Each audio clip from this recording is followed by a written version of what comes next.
All right, third time's the charm. Let's see if I get it working this time. Okay, so this is my completely retooled game. I've dropped the link to my old one, and that shows what I liked and didn't like about that game. And this one now shows this now shows all the changes I made. I took the biggest aspect that I liked about the previous one, and that was working with light switches and affecting gameplay changing based off light switches. And then I ran with that, kind of like almost like a, I guess, Luigi Mansion type style, only with a first-person shooter. I added these logic gates right here, and what happens is the lights above them will change colors.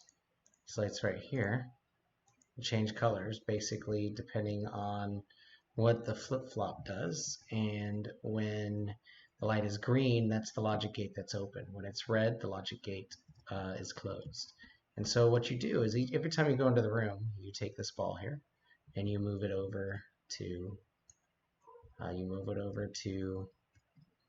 the green lights. And then if you go back into it, you'll have to move it over to the other room. So essentially you're resetting the room every time. And so when the light's off, it affects how strong you are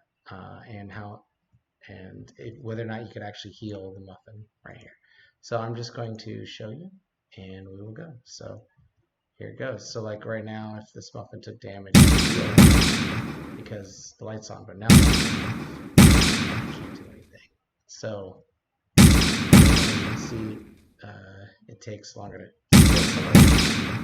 And now we work here, and then he does this.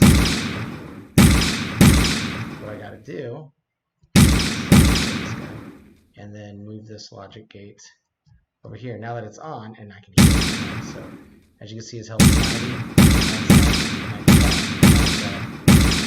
100, and then bam, I can heal myself. Oh, I just hurt myself, and he hurt. Well, the sun's on, and heal back up. Oh, my health. So there we go. Lights off. Now I can't heal him. I can hit him all day and no heals happen. However, I can heal myself. Boom. My health is good. And he's just going to walk from room to room. Again, these things become harder to kill as the lights go off.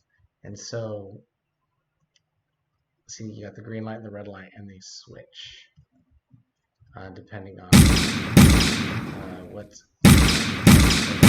So, it's very basic. I really do enjoy it though. So as I can move this guy over here. Oh no. I could also hit it with my gun and move it too. So that's very useful. So now it's here. So now we're both at 100% and I can keep going.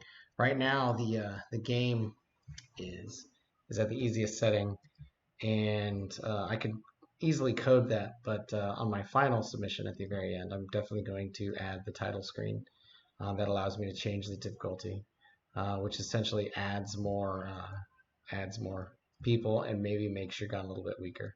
Just makes it harder and harder. And the whole goal is just to see how high you can get your high score. This is my first time working with physics-based puzzles. Not necessarily puzzle, but like physics-based logic is actions that I do in the game affect the rest of the gameplay, and I can do stuff, and I really enjoyed it.